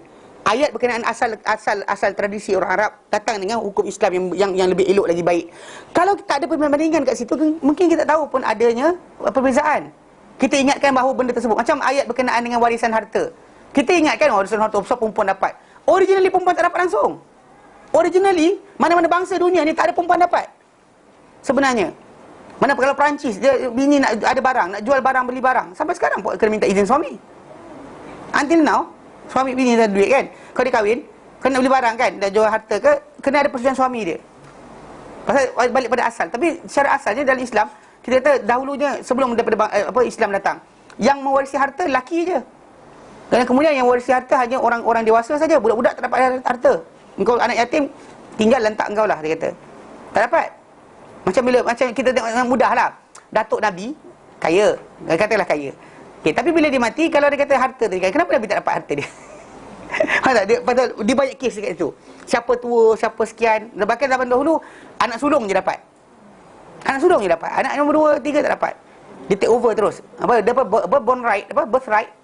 Mana hak kerana lahir nombor 1. So benda macam ni kita takkan kita dapat lihat macam mana transition daripada satu hukum tadi jadi, kecuali kalau kata ayat pertama tadi datang, ayat kedua datang, ayat ketiga datang. Mana untuk nampak macam mana pertukaran daripada payah, berat, susah kepada senang. Payah, susah dan berat kepada senang. Mana macam Islam datang tukar hukum tadi. Ini masalah yang kita baca sekarang ni. Okey, dalam mereka Ibn Abi Hatim daripada Ibn Abbas radhiyallahu anhu. Okey, berkenaan dengan firman Allah Taala, "Walladzina tawaffawna minkum", dan orang yang mati dengan kamu ni, wa yadharuna azwajan, dan tinggalkan isteri, mati tinggalkan isteri, wasiatan li azwajihim, wasiat untuk isteri dia ni, mata'an illa haul, mana dapat harta kesenang lidang diberi sagawati untuk tempoh setahun, ghaira ikhraj, tanpa keluar. Okey. Mana dia kata, Ibn Abbas berkata, dahulunya untuk orang yang mati terhadapnya seorang suaminya nafkah dia ni dan tempat tinggal dia dapat untuk setahun. Nafkah setahun, tempat tinggal untuk setahun. Mana tinggal kat situ. Bahkan datang tadi bukan setakat saja, dia tak boleh keluar dari rumah tadi. Tambahan lah yang lagi teruk. Tapi semua sekali kehidupan dia akan ditanggung. Sedangkan dalam Islam tadi, kalau anda kata benda tu berterusan setahun pun, kita kata benda tu akan menimbulkan tajuk juga, panjang lebar Mana tanggungan suami tadi tu, mungkin harta tersebut mungkin pada anak-anak ataupun kepada orang lain keluarga ke bapak dia ke, bapak pada orang yang mati tadi pun dia berhak pada atas harta tersebut. Tapi kalau tempoh panjang sangat, sebenarnya mungkin habis kepada isteri saja. Sedangkan kita kata benda tadi patut dikongsi oleh semua orang yang layak mendapat harta tersebut. Okey. Jadi dia kata apa? Maka dinasahkan ayat ini oleh apa? Ayat mawaris. Itu yang mana seorang isteri bila suami dia mati, dia tak dapatlah untuk tempoh setahun nafkah ataupun setahun tempat tinggal. Bahkan akan diagihkan daripada harta suami berkenaan kalau sekiranya maka dijadikan untuk mereka ni 1/8. Itu sekiranya si suami tersebut yang mati tadi ada anak. Tak kira dengan dia atau orang lain Tak kira dengan dia atau orang lain. Anak yang sah, bukan anak haram. Kalau anak luar nikah tak jadi. Dalam Islam anak nikah tidak mendapat warisan. Maka tak dikira sebagai bin pun, nasab tak boleh. Tapi kalau anak betul, ya. Mana walaupun dengan isteri lain kan, isteri lain dan sebagainya dapat anak, maka suami isteri yang ada tadi tak boleh dapat satu, dia akan dapat 1/8 saja daripada harta kerana suami tersebut ada anak. Ataupun dapat 1/4 jika suami tersebut tak ada anak. Tak ada anak. Nah, ini kena faham. Dan kita berkali-kali kita terangkan masalah kenapa kalau suami mati isteri dapat 1/8 atau 1/4. Tapi kalau isteri mati suami dapat setengah atau 1/4. Kenapa? Sebab suami tadi tu dia kena tanggung orang lain. Anak-anak yang ada tadi, kalau dia kata tak cukup makan pun dia kena tanggung. Warisan harta. Anak tadi kena tanggung oleh dia. Anak yang ada, katakan perempuan tu mati, tinggal suami, tinggal anak-anak. Suami dapat 1/4 kerana ada anak. Tapi anak-anak yang hidup tadi dapat habuan daripada harta dia. Tak wajib anak-anak tadi kena tinggal, suami tinggalkan anak-anak tadi. Kalau kena bawa umur dan sebagainya, dia kena tanggung dan jaga budak tersebut. Sekalipun budak tadi dapat habuan harta daripada mak dia yang mati. Sekalipun macam tu, tetap budak tadi bawah tanggungan dia, bukannya luar tanggungan. Tak ada macam, I dah dapat ni, abah dapat duit, kau dapat duit dah, pergi sewa rumah sendiri. Macam tu kan. Mana boleh. Kalau budak bawah umur kena jaga oleh bapak dia lagi. Hatta kalau anak perempuan tadi tanggungan berterusan sampai dikahwini oleh orang lain. Dia tu kata anak perempuan ditanggung oleh bapak tu, nafkah hidup, bukannya dosa. Orang kita ni dosa. Perempuan best kita. Sebab bila tak kahwin, bapak tanggung dosa. Bila kahwin, suami tanggung dosa. Bestnya. Tu tak senonoh tu kan. Mana boleh. Tanggungan hidup je. Bila masa dia nafkah hidup dia, sara hidup dia, tempat tinggal dia, ditanggung oleh bapak selagi tak kahwin. Dia kahwin saja, tanggungan tadi pindah pada suami yang mengahwini dia. Dia kena cerai je, patah balik pada bapak dia. Serius, patah balik. Cuma zaman kita sekarang ni pasal dah modernization, perempuan semua keluar kan, career woman, orang wanita berkerjaya. So semua sekali ingatkan tak kena tanggung anak yang tu. Salah, amat salah. Seorang bapak tadi, kalau anak ada tadi kan miskin dan sebagainya, tak ada makanan, bapak tu kena cari dulu. Tak ada bapak, dia adik-beradik lelaki. Adik lelaki yang sengih-sengih je kan. Siapa lelaki ni kan, mana anda katakan, saya abang sulung, tak sekali sulung ke tengah. Kalau kata anda sulung ke tengah, adik-beradik anda ada yang miskin, anda wajib tanggung. Bukan sunat, anda lebih ada keperluan, wajib tanggung. Bukan sunat tanggung, wajib tanggung. Ini ada beza dia berkenaan dengan tajuk tadi. Tajuk berkenaan pasal sebelum pewarisan harta tu bincangkan dulu masalah siapa tanggung siapa. Dalam Islam ada kafalah. Siapa tanggung siapa. Dia adalah Islam ni. Siapa yang orang menanggung siapa. Bahkan orang kita tanggung tadi tak boleh beri zakat. Wajib. Tak boleh. Contoh macam seorang suami, dia ada duit zakat banyak kan. Tak boleh salur pada anak-anak dia. Tak boleh salur pada isteri dia. Tak boleh. Tak boleh salur pada bapak dia sendiri. Pada bapak dia, pada isteri, pada anak dia, dia kena bagikan tanggungan hidup biasa. Adapun wanita, sengih. Tak apa. Boleh tak bagi siapa saja. Suami miskin, bagi suami. Ini apa ni? Zakat tahunan saya, bagi suami. Tak ada hal. Nanti pusing balik. Bang, belikan barang. Tak senang. Tapi, seriously, memang berjalan. Pasal wanita tidak wajib tanggung siapa. Atau faham bab tu faham tajuk lain. Jika tidak, nampak macam 1/8, 1/4. Sikitnya. Kan, lelaki dapat banyak. Pasal dia tak wajib tanggung siapa. Kat anda tak wajib tanggung siapa. Kan, bahkan tu Islam tak kata kena mengembara ke, masuk hutan ke, pergi tolong orang asli. Tak ada, Islam tak suruh macam tu. Untuk wanita, Allah Ta'ala berikan syurga untuk dia ringkas sangat, terlampau ringkas. Cuma kadang-kadang orang perempuan ni kadang suka cari syurga dengan jalan bukan jalan dia. Tahu? Finding the heaven, kan Allah Ta'ala buka jalan. Contoh macam ni, orang kaya dibuka jalan dengan infak. Allah Ta'ala suruh dia hafal Quran. Kau suruh hafal Quran juga, infak memang dia melupur. Okey. Kalau dia kata orang yang pengen ada ilmu, disuruh mengorbankan apa masa dan sebagainya untuk ilmu tadi. Sampaikan ilmu tadi, bukan suruh pula bumping kan, suruh berlari yang tak payah. Kan? Orang miskin tak disuruh pula kejar syurga dengan menginfakkan harta. Tak ada harta nak infak, habislah saya. Tak ada cara lain. Anda kejar syurga Allah Ta'ala dengan cara apa? Macam wanita jangan kejar syurga dengan cara yang Allah Ta'ala tak suruh. Sebab bila Aisyah tanya dengan Rasulullah, dia kata, "Ya Rasulullah, naral jihad afdal amal." Kami dapat jihad amal yang paling afdal. Afala nujahid? Boleh tak kami berjihad? Nabi kata, "Lakunnal jihad." Untuk kamu, orang wanita ada jihad. La qitala fi, ada pembunuhan dalamnya. Apa? Hajjun mabrur. Atau umrah wal hajj. Mana umrah dan haji? Maksudnya ketika itulah wanita tadi kena bersesak, berimpit kan. Bawa lintas ketiak orang. Wasyam ni ketiak dia lintas kan. Kena langgar dengan makcik Turki ke. Kan? Serius kan? Makcik Turki langgar. Kereta api makcik Turki. Bam, langgar. Makcik Turki tu baik. Serius. Tapi dia ketika time tu dia hilang. Dia hilang punca. Dia kata kalau terlepas orang lepas ni habis aku. Pasal dia tak boleh cakap Arab tak boleh. English tak boleh. So dia tak tahu nak pergi mana. So dia pergi datang-datang dah tua kan, mata pun dah blur. Memang langgar kita. Tapi time lain dalam masjid kalau duduk orang Turki paling baik. Dia nampak kita duduk sebelah, dia coklat dia bagi kita, dia bagi kita kan. Kita tak ada, kita ada coklat kita makan seorang-seorang. Tak senonoh kan. Nanti orang nampak coklat ni mahal ni kan. Apa dah tak senonoh, kongsilah. Kan, bagilah sikit, tak rugi pun. Ma naqasa malum min sadaqah. Takkan kurang harta dengan sebab sedekah. Bagilah. Tapi coklat ni mahal, walau mahal sekalipun, bagilah. Kedekut. Ni masjid Turki tu. Tapi masjid Turki tadi, kejap lagi start je tawaf, janganlah tegur dia. Memang tergolek langgar. Saya ingat dia pergi umrah tahun berapa tahun lepas. Ada makcik, ada kakak tu. Solat sejadah, saya pesan dah kata, sejadah pagi. Dia ramai dah tak perempuan tak biasa pergi sejadah. So ayat mana satu kena sujud tak tahu. Imam sujud, Allahu Akbar, dia orang nak kelakabut. Okay, tapi apa dah, sebelum dia kena sejadah tu, start takbir, Allahu Akbar kan. Tiba-tiba kan, akak tu kata, Allahu Akbar. Pom, dia campak ke belakang. Elok dia campak. Ni dicerita balik time makan. Dia kata, kan campak tu, akak ingat, dia kata, akak kena sepak dengan Kaabah, dia kata. Kaabah sepak dia tu. Tapi kan, bila buka-buka mata, suara Masjid Turki, I'm sorry. Masjid Turki minta maaf, pasal langgar. Dia nak keluar soft, tak tahu dia langgar, akak tu akak campak. Kan, lawak zaman kat sana. Tapi, ini yang paling susah untuk wanita, sebenarnya. Duduk rapat sikit, perempuan belakang kata, awak tak reti ke tengok kami kat belakang ni? Seriously kau. Orang lelaki tak kisah, hantar engkau lah kan. Perempuan masalah sikit. Lelaki pasal dia biasa bersesak-sesak. So dia tak kisah sangat, kecuali yang biasa naik Mercedes lah. Yang biasa kan, macam jam sikit, I'm tension kan.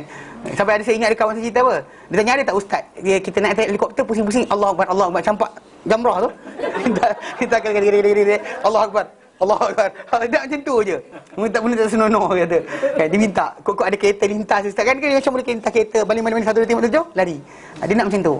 Kan tu mas privilege jangan. Bukan maksud dia kalau Allah Taala muliakan anda, mudahkan urusan anda, alhamdulillah. Tapi kalau tak mudahkan, yang cari kemudahan macam tu. Sebab bimbang tu mas privilege. Kita lupa sebenarnya kita ni hamba. Kita tahu tak akhirat dan tak ada malaikat yang akan datang. Ustaz Yasin taklim ke benda ni? Tak ada. Ustaz pun tak dapat. Kalau ustaz tak dapat, pakcik-pakcik yang dapat dah. Ustaz pun tak ada malaikat panggil. Ustaz Yasin taklim ke? Ni ustaz apa? Anida. Tak ada nama.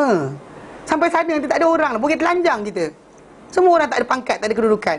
Jadi kalau belajar ketika mahsyar kan, akan jadi macam tu. Sebenarnya program apa umrah atau haji tu, itu mengajar kita macam tu sebenarnya. Untuk kita sedar diri kita sikit. Jangan nak tumas privilege, lupa berkenaan dengan ada masa sekian. Kan masuk jam je geram. Pasal lampu besar-besar. Oi. Seorang ke tepi kan. Benda kita dah besar. Gitu. Kan lampu HID lampu xenon tu, dia pasang punya terang, dia suruh ke tepi kan. Seriously, tunggu, akhirat tak ada dari ke tepi. Tak ada malaikat, ke tepi, tak ada. Sepak dia malaikat tak pasal. Jangan pasal Pasal tu sebab kenapa kadang-kadang benda ni benda-benda di sana. Tu untuk wanita, jangan kejar benda lain. Tu sebab bila Allah Taala kurangkan panggil apa, privilege, kurangkan keistimewaan, kurang tanggungjawab. Tu je. Dan lelaki lebih kan kedudukan jadi sekian, anda lebih tanggungjawab. Tu je. Bukan makin banyak saya ada kelebihan, tak. Tanggungjawab tak pernah fikir. Allah Ta'ala takkan berikan kelebihan dengan tanggungjawab. Macam orang tak belajar Quran, tak pandai, pahala dapat dah. Orang belajar Quran pandai, anda kena tanya buat apa. Saya baca sedap lah, betul. Supaya orang kata saya sedap lah, habis memang hangus. Seriously hangus. Serius, jangan main Maksudnya bila anda baca sedap, anda pandai baca, so kita tengok tajuk perempuan, tak payah pun tak apa. Serius, satu benda bebas untuk perempuan, tak payah pun tak apa. Tak ada bertanggungjawab untuk mereka benda-benda berkenaan. Tak ada taklif kat situ. Maka Allah Ta'ala berikan paling berat untuk wanita, Haji dan umrah tu, itu paling berat. Yang lain tak ada. Tak ada suruh pergi berdakwah kan, pukul 3:30 pagi balik mana yang ceramah. Abang pening kepala, bini aku ceramah, aku tak ceramah pun kan. Pening kepala lah. Pasal kadang-kadang jangan kejar syurga dengan jalan yang bukan kita punya. Something that amat masalah. Pasal Allah Ta'ala kurangkan burden, kurangkan tanggungjawab, kurang burden. Lelaki lebih tanggungjawab, dapat lebih duit kononnya ketika warisan harta. Adik dia dapat 2, adik dapat 1. Adik dia habiskan duit, beli make up, beli sekian-sekian, lepas tu habis duit. Islam tak kata macam, kalau adik anda habiskan duit untuk make up dan sebagainya, maka jangan tanggung dia. Tak ada ayat Quran macam tu. Macam dia kata macam, awak, bang, duit tak ada nak makan ni. Bang, duit tak ada nak sekian rumah sewa. Tanya kan, abang, adik kata apa? Yang abang yang dapat 2 tadi, Islam tak kata dengan dia, so check, kenapa duit habis? Tak ada tanya. No such thing in Islam ni soal orang tu. Kenapa awak tak ada duit? Tolong saya kan, tolong saya, kenapa awak tak ada duit? Tanya benda tu. Tak ada suruh tanya pun. Ada, bagi. Tak ada, diam. Sorry, tak boleh bagi. Cakap itu je lah. Jangan macam, sekian, kau beli make up berapa ringgit? Ini tiap berapa ringgit? Atau dia kata tak ada duit dah. Dia tak boleh makan, abang kena bagi. Pakaian dan tanggungan dia kena jaga. Dia main benda bab ni. Ini pasal ini tanggung-menanggung dalam Islam. Dia bukan sunat, wajib. Dengan sebab itu tak boleh bagi zakat pada orang-orang tersebut. Kan, tak boleh bagi zakat. Tapi kadang kata orang yang kita boleh bagi zakat tu, dia tak wajib kita tanggung. Tak wajib kita tanggung. Ketika itu zakat kita disalurkan. So untuk wanita dikurangkan burden. Harta warisan harta lepas suami mati dapat sikit, jangan pening kepala. Bila dia ada yang bermadu kan, yang bermadu apa, banyak suami dia banyak isteri. Pening kepala. 1/8 bagi pula 4 orang. Sikit tu ustaz, dia kata. Saya gelak, dia kata. Salah kan. Relax lah kan. Rezeki Allah Ta'ala bagi, bukan kerja kita. First thing first, kita ikut peraturan Allah Ta'ala. Allah Ta'ala akan beri keberkatan. Dia bukan masalah benda tu banyak mana. Ada orang banyak harta tak happy pun. Kan? Duit banyak tapi anak tak nak balik rumah. Masalah juga anak nak balik rumah tu, siapa yang gerakkan hati dia? Allah Ta'ala. Something for sure. Kebahagiaan tadi Allah Ta'ala aturkan. Jangan pening kepala. Dia kata, tapi tak cukup lah duit saya ustaz. Akak nak pergi mana? Saya kata. Itu ayat soalan saya. Akak nak pergi mana? Kan nak duit banyak nak pergi mana? Nak soalan saya. Nak pergi Paris ke? Ilah. Apa dia nak pergi Paris tu? Tak, kalau dia kata ada benda kan, nak pergi benda faedah, iya jugalah, ya, melihat negara orang. Zaman sekarang ni, di zaman ada video dan sebagainya, kan? YouTube boleh tengok. Anjing kat Amerika Syarikat anda boleh tengok, kan? Apa masalah dia? Saya pergi sana pun, nampak semua benda, kan? Ada benda yang tak patut nampak pun tak nampak. Benda tak patut nampak, boleh nampak dah. So, relax lah. Pening kepala kadang, buat benda bukan. So, Islam bagi benda tu, bukan macam tu. Jadi, itu yang bentuk dikatakan oleh Ibn Abbas. Dan diriwayatkan juga daripada Ibn Abbas juga, beliau berkata, mana yang pertama tadi dia kata ayat tersebut, ayat yang ini dibatalkan atau dinasahkan hukum dia, dimansuhkan hukum dia dengan datangnya ayat mawaris. Maka tak ada tanggungan selama setahun. Tapi untuk apa? Untuk apa dapat dia harta warisan, habis. Putuslah dia punya hubungan. Bukan datanglah setahun sekali, setahun dia tempoh 6 bulan 12 bulan dia kena dapat tanggungan, tak. Dia cuma dapat ikut warisan harta banyak mana suami dia tinggalkan untuk dia. Itu 1/8 atau 1/4 ikut keadaan. Kalau dia kata suami tak ada anak, maka 1/4. Suami dah ada anak, 1/8. Okey. Atau cucu kalau anak mati cucu. Kalau anak mati cucu ada, cucu turun. Kita kata anak tak ada, tinggal cucu je. Cucu pun jalan. Cucu tu hasil anak dia kan, hasil daripada anak yang dilahirkan dahulu. Suami saya tak ada anak langsung dah, mati semua anak dia, cucu je ada. Saya dapat banyak mana? 1/8. 1/8, tahu tak? Jangan 1/4, 1/8. Cucu mana suami tu pun cucu. Cucu anak lelaki. Yes, bukan cucu anak perempuan. Itu ada dia punya cara dia, bahagian dia. Ini balik. Okey. Okey, dah apa? Tidak ya. Baik.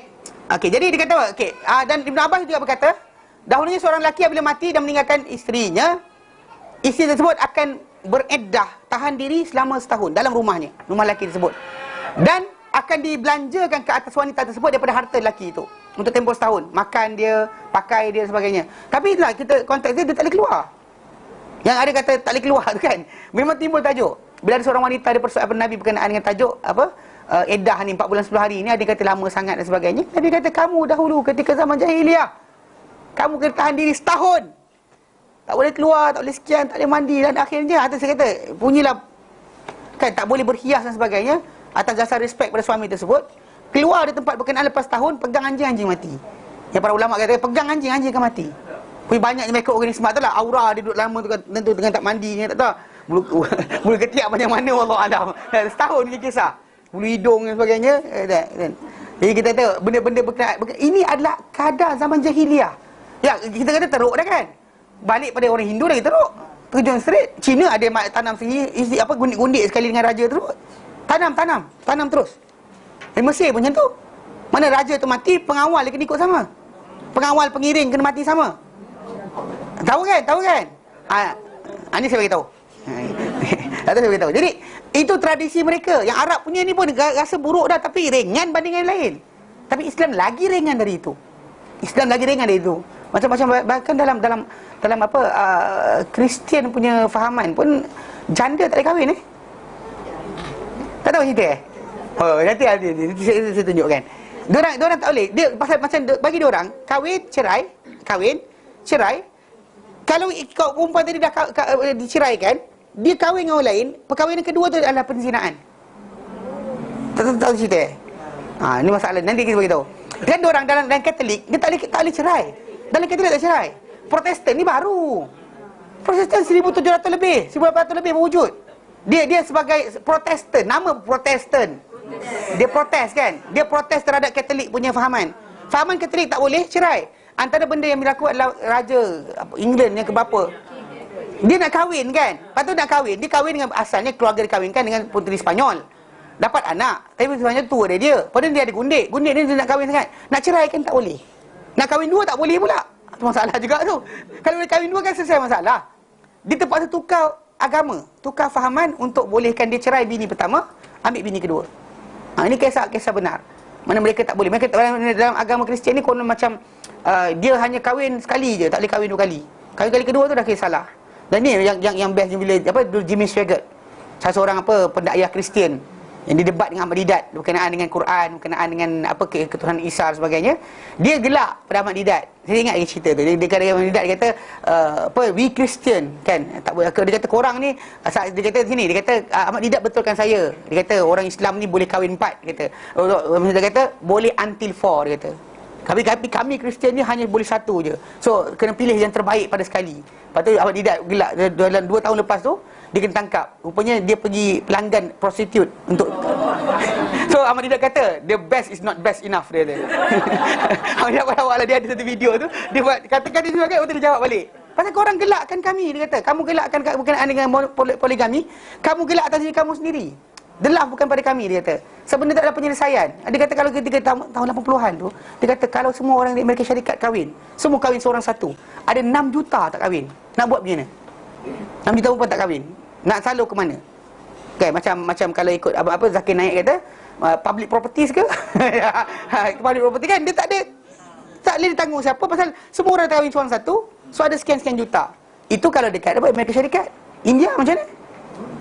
India ada lagi bunuh anak. Kalau anak tu perempuan, bunuh anak siap kandungan. Kan keluarkan berapa ribu rupi, selamatkan 50,000 rupi. 5,000 rupi untuk gugur, selamatkan 50,000 rupi. Pasal diorang perempuan kena keluarkan dowry kan. Pasal diorang punya idea dalam Hinduism macam tu. Suami itu tuan. So tak, anak perempuan ni kena bagi hadiah supaya dia dijaga oleh suami tadi. Tuan, suami tu lord, tuan. So, bayar untuk kahwin bayar pula. Kan? Okay, itu konsep dia. Tapi kita faham. Jadi dia kata, James Swaggart dia kata kami boleh 1. Sekali tengok kena tangkap. Ada satu video tu dia nangis, I'm sorry kan. Dia nangis kat televisyen. Dia televangelis kan, ada rancangan 24 jam berceramah saja kan. Tapi last sekali pecah. Tapi Ahmad Didat kata lepas beberapa tahun, 2 tahun lepas tu Ahmad Didat keluarkan statement lah. Dia kata macam ni, dia kata benda tadi not good enough. The best is not good enough dia. Itu jadi kes. Jadi dalam Islam, mereka punya agama ni pelik sikit. Banyak benda direstrikkan dan sebagainya yang tak ada. Tapi banyak orang tak tahu. Diorang sini tak beramal dengan agama mereka. Itu pelik dia. Okey. Jadi apa yang Islam, dalam Islam ni ringan dah sebenarnya. Paling ringan. Di antara banyak orang tadi, Islam adalah penyelesaian bagi banyak perkara. Tak kalau katakan kita semua ni Katolik, tak ada cerai. Gila apa? Tengok muka rasa geram je kan. Dan gila, semua gila je. Aku gila kan. Suami jadi gila, bini jadi gila. Kan? Sama aja gila. Islam penyelesaian, bukan suruh bercerai. Kalau tak ada penyelesaian lain, itulah penyelesaian terakhir. Itu je. Supaya jangan siapa-siapa jadi gila. Kan? Dia pagi tekik tengah malam, tahu? Geram aku, mati kau dia. Pasal dia. Faham? Baik. Jadi turun dia kata kemudian Allah turunkan sudah itu, walladzina tawaffawna minkum, surah Baqarah ayat 2, 3, 4. Allah katakan wa yataruna azwajan yatarabbasna bi anfusihinna arba'ata asyhurin wa asyra. Dan orang yang dimatikan di kalangan kamu ni dan meninggalkan isteri, maka hendaklah mereka menahan diri mereka 4 bulan 10 hari. Al-Baqarah 2, 3, 4 yang kita baca itu. Maka ini adalah iddah untuk wanita yang dimatikan terhadapnya suaminya. Melainkan bahawa kecuali kalau dia hamil, except kalau dia hamil. Kalau dia hamil, maka datang surah An-Nisa ayat 12. Allah nyatakan walahunna rubu'an mimma tarakna, kata maka iddah dia sehingga dia melahirkan anak. Okey. Tinggal melahirkan anak. Ini dalam surah At-Talaq. Dalam surah At-Talaq Allah nyatakan, okey. Wa ulatil ahmali ajalahunna an yadhana hamlahun. Surah At-Talaq, bukan ayat An-Nisa. Surah At-Talaq. Itu mawaris. Dan surah At-Talaq Allah Taala nyatakan wallai wa ulatil ahmali ajalahunna an yadhana hamlahun. Okay. Ilah ilallah.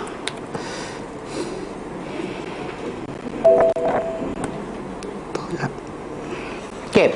Surah Talaq ayat yang kejap. Ini tunjuk juga. Saya buka lah. Kaji yang buka. Saya tahu orang Yasin Taklim suka buka kelas, buka Quran. Saya buka tengok depan je. Okey. Dalam ayat yang keempat, Allah Taala nyatakan, auzubillahi minasyaitonirrajim. Wallai ya'isna minal mahid min nisaikum, dan wanita-wanita yang telah berhenti, habis daripada haid. Mono ke meno? Menopause. Mana berhenti haid? Menopause. Okey. Dan wanita-wanita yang telah putus haid di kalangan wanita-wanita minal mahid, daripada haid, min nisaikum, dari isi kamu. Ini betul kalau kamu rasa ragu-ragu. Berapa ya? Fa'iddatuhunna salasatu ashhurin, maka iddah mereka adalah 3 bulan. Wallai lam yahid, begitu juga wanita yang tak ada haid lagi pun 3 bulan juga. Mana kalau dia tak datang haid lagi, kahwin lagi kecil kan, dikahwinkan, kemudian diceraikan, maka iddah dia adalah datang haid lagi, maka 3 bulan. Wa ulatil ahmal, dan wanita-wanita yang mempunyai kandungan, ajaluhunna, tempoh mereka, iddah mereka, an yadhana hamlahun, itu mereka melahirkan kandungan mereka. Maka itulah kadar dia. Maksudnya kalau dia kata wanita yang ada haid ikut haid lah. Yang tak ada haid, ini hukum dia. Maksud dia kalau dia kata haid putus atau tak ada haid 3 bulan, kalau ada kandungan sampai anak lahir. Itulah dia kena. Maksudnya tanggungan hidup dia akan berjalan teruslah. 9 bulan akan ada mesti ada tanggungan. Dan bahkan kalau tak boleh dia ditanggung oleh suami dia, bahkan dia akan datang keluarga suami dia. Keluarga suami dia, macam bapa suami dia, abang suami dia dan sebagainya, kena keluarkan duit untuk tanggung dia. Kakak-kakak suami dia tak payah. Adik lelaki. Ni kata lelaki dapat duit banyak kan. Ni kerja dia. Ini kerja dia kan. Dapat dia burden. Bukannya jadi benda tersengih-sengih seorang. Kaya, bukan kaya. Ada tanggungan. Okay? Jadi dia kena tanggung. Jadi kat situ yang kita kata akan lanjutkan tempoh dia daripada sepatutnya 3 kali haid saja, atau macam ni 4 bulan 10 hari bagi kematian, lanjutkan kepada apa? 9 bulan atau sehingga dilahirkan anak dia. Okey, lahirkan anak dia. Ataupun gugurlah. Gugur kandungan ni berhenti. Kalau gugur 6 bulan dah gugur kan? Habislah.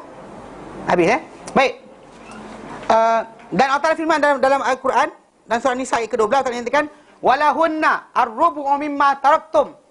Dan untuk mereka, untuk isteri-isteri tadi dalam masalah warisan harta kalau kamu mati, ar-rubu' 1/4 mimma taraktum, daripada apa kamu tinggalkan, illam yakun lakum walad, kalau tidak ada bagi kamu sebarang anak. Fa in kana lakum waladun, kalau kamu ada anak, falahunna thumunu mimma taraktum, maka untuk mereka 1/8 dari apa yang kamu tinggalkan. Ini ayat yang berkenaan dengan ni. Jadi ayat ini menjadi penasah hukum berkenaan dengan setahun dapat sanggungan, tapi kat sini kepada yang lain dia. Mana ayat yang warisan sekian-sekian banyak, dan ayat yang berkenaan dengan tempoh kita faham. Kedua masalah jumlah tanggungan. Dia dua, tempoh satu dan jumlah tanggungan satu. Maka dijelaskan berkenaan dengan ayat ini berkenaan dengan warisan wanita, dan juga ditinggal di situ wasiat dan juga nafkah. Nafkah setahun tinggalkan, wasiat setahun pun tinggalkan.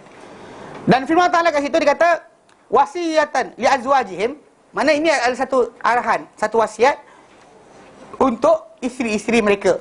Ini isteri lelaki yang mati tu. Maksudnya apa? Allah Ta'ala wasiatkan kamu dengan mereka satu wasiat. Allah Ta'ala wasiat kamu dengan mereka satu wasiat. Mana kamu kena jaga bab ni. Pasal ni Allah Ta'ala punya arahan. Tapi yang kita tahu, arahan ini telah pun dinasahkan dengan 2 ayat. Itu ayat surah Al-Baqarah, ayat 2, 3, 4. Itu berkenaan dengan apa? Berkenaan tempoh. Kemudian ayat 12 surah An-Nisa berkenaan dengan jumlah nafkah yang mereka akan dapat. Nafkah tak ada dah, tapi yang akan dapat mereka adalah apa? Warisan harta. Warisan harta saja. Tak ada lagi nafkah untuk setahun. Okey. Jadi maksud dia Allah Taala wasiatkan. Allah Taala wasiatkan dalam surah An-Nisa, yusikumullah fi auladikum. Allah Taala wasiatkan kepada kamu berkenaan anak-anak kamu. Surah An-Nisa ayat ke-11. So wasiat Allah Taala ni maksud dia arahan Allah Taala. Okey, dan Allah Taala nyatakan surah An-Nisa ayat 12, wasiatan minallah, wasiat daripada Allah Taala. Okey. Jadi dalam kataan wasiat ni dibariskan atas akhir dia. Kenapa baris atas? Kenapa tak baris bawah? Macam kita baca subhanallah. Subhana tu apa? Siapa dia jawab? Yelah tahu. Dia jadi apa? Bukan. Subhana, dia kalau dua tu alif nun bawah. Macam Muhammadani, Kitabani. Subhana, kenapa na bukan ni? Kenapa subhana tu apa benda? Dia kata nama lah. Kenapa subhana? Okey, subhana tu maksud dia adalah sabbahtu lillahi subhana. Maksud dia aku bertasbih kepada Allah Taala subhana. Aku bertasbih subhanallah. Maha suci Allah. Dia dibariskan atas, di atas sebab ada kalimah yang disorokkan. Macam kita jumpa orang ahlan wa sahlan. Apa saja baris atas? Ahlan wa sahlan. Tak tahu. Saya beritahu lah. Tu tak fikir. Jangan fikir lah, tak tahu. Kalau dekat tak belajar lagi, janganlah fikir. Buat kali fikir tu saya macam tunggu pula. Ya ke tahu, ya ke tahu. Yang saya tahu. Okey, ahlan wa sahlan tu maksud dia ahal tu laka ahlan. Mana aku ahlun, maksud dia aku sediakan engkau, aku jadikan kau sebagai keluarga aku. Mana ahlan. Ahal tu, aku siapkan kau ahlan sebagai satu persediaan, sebagai keluarga. Wasahal tu, dan aku mudahkan untuk engkau sahlan dengan satu kemudahan. Itu ahlan wa sahlan tu, dia ada kalimah yang tersembunyi. Macam juga masalah bila ni wasiatan. Wasiat siapa? Dekat sini kata ada sembunyikan. Okey. Ada juga yang mengatakan bahawa di atas nak mansub tadi, wasiatan tu mesti ada sebab kenapa di atas kan, tak ada sebab. Dia kata di atas makna fal tusu bihinna wasiyah. Hendaklah kamu berwasiat tentang mereka satu wasiat. Tapi sebenarnya wasiat ni lebih daripada Allah Taala lah. Allah Taala yang memberikan wasiat atau arahan. Macam ada surah An-Nisa 11 12 tu, Allah Taala kata wasiyatan minallah, wasiat daripada Allah Taala. Okay? Atau Allah Taala mewasiatkan kamu. Yusikumullah. Allah Taala wasiatkan kamu fi auladikum, pada anak-anak kamu. Maksudnya Allah Taala yang wasiatkan supaya kamu buat. Okey? Maksudnya Allah Taala wasiatkan. Maksudnya Allah Taala bukan nasihatkan, diarahkan. Kamu kena buat. Okey, ini arahan Allah Taala. Macam jadi tapi ada yang kata kamu kena berjaga-jaga atau berwasiat, memberikan wasiat pada mereka. Tapi wasiatan tu maksud dia balik pada wasiat tu, Allah Taala mewasiatkan kamu satu wasiat. Apa dia? Ini dia. Faham dan ada juga di kalangan qari Al-Quran membaca dengan bukan qari saya sebut ni qari, bukan qari musawaqah tu. Qari maksud dia hufaz Al-Quran. Yang biasanya balik kepada tajuk pembaca Quran dulu Madinah, Mekah ataupun Kufah. Yang mereka ni adalah dahulu anak murid para sahabat. Sama ada macam di Mekah anak murid pada Zaid bin Sabit, atau di Madinah anak murid kepada Ibn Abbas. Dia di Kufah di Mas'ud. So bila sebut macam tu, cara mereka baca Quran tadi daripada para sahabat balik. Yang para sahabat belajar daripada Rasulullah, dan perubahan baris ataupun kalimah tadi, dia memberikan pengertian yang cara kita nak faham ayat tersebut. Tapi maksud takkan lari. Hukum tu tak kekal. Hukum tajuk ayat ni berkenaan dengan tajuk berkenaan dengan apa Allah Taala suruh buat apa masih kekal. Tak hilang benda tersebut. Masih lagi kekal arahannya. Cuma nak fahamkan ayat tadi tuju pada siapa? Mula-mula sekali. Adakah pada orang ramai ataupun pada sebagai wasiat, atau siapa yang mewasiatkan, Allah Taala ke mereka? Okey. Membaca orang-orang lain di kalangan para qari Al-Quran, wasiyatun, dibaca dengan wasiyatun, bukan wasiatan, wasiyatun minallah, wasiat daripada Allah Taala. Dibaca macam itu. Di atas makna apa? Dia menetapkan ke atas kamu satu wasiat. Kataba alaikum wasiyah. Allah Taala menetapkan ke atas kamu satu wasiat. Kataba alaikum wasiyatun. Kataba alaikum wasiyatun. Ini pendapat ini dipilih oleh Ibn Jarir. Okey? Okey, wala yamna'uhunna min dzalika. Okey, Ibn Jarir okey. Okey. Dan tidak menghalang mereka daripada perkara tersebut. Maksudnya disuruh diwasiatkan, disuruh buat. Okey. Dan kemudian dia kata Allah Taala firman, li ghairi ikhraj. Dengan tanpa keluar. Mana jangan keluar. Maksud dia mereka tak boleh keluar, yang kita maksud tadi keluar tadi lah macam zaman Arab dahulu, tak boleh berhias, tak boleh sekian sebagainya. Tapi bahkan yang teruknya tak boleh keluar langsung. Permulaan awal dahulu umat Islam tak adalah sampai peringkat tak mandi. Memang tahan rumah setahun juga. Tapi benda tersebut telah dibatal. Ada datang saja iddah mereka dengan 4 bulan 10 hari ataupun dengan melahirkan anak. Itu kita tidak datang ayat lain membatalkan hukum tersebut sebenarnya. Okey. Maksud dia di wasiat tadi, maksud dia janganlah apa menghalang mereka, jangan sekat jangan bagi mereka keluar, maksud dia. Gitu itu yang dimaksudkan. Jika mereka keluar untuk keluar juga, pindah daripada rumah suami tadi ke rumah yang lain dan sebagainya, maksud dia Allah kata kalau ikut wasiat tadi macam seboleh-boleh janganlah. Itu maksud dia. Jangan. Tapi kalau kita kata ada keperluan dan sebagainya, kita boleh nak kata tak boleh tidak kan. Contoh macam tinggal kat kampung seorang-seorang. Mak kita, bapak kita meninggal, mak kita tinggal seorang-seorang kampung. Tak ada siapa jaga dia sebagainya, maka anak-anak bawa pergi Kuala Lumpur. Ada ustaz kata, jangan nanti akan sekian ni benar-benar dengan perintah Allah Taala. Bukan tak boleh keluar. Kan maksud dia keluar, kadang kata tak ada rumah, tak ada siapa nak temankan dia. Tak boleh lah macam tu. Kan? Maksud dia boleh buat keluar lah dalam konteks itu, maksud dia dibenarkan mereka keluar dengan hajat. Tapi bila datang kelas agama, saya tetap kata tak boleh. Kan? Ada orang kata, tapi nak datang kelas Yasin Taklim, tak boleh ke? Tak payah. Kita ya. Kerja atau kita kata kalau kerja sekalipun boleh ambil cuti. Pasal start kerja mulalah kawan-kawan keluar. Khabar kan. Yang mula-mula menaruh hati perasaan kan, mulalah dah mati suami kan. Kan. Tak senonoh kan. Nama kita sekarang ni macam tu. Tak ikhtilat, percampuran tu jadi timur tajuk. Okey. Avoid. Kena avoid. Kalau boleh avoid.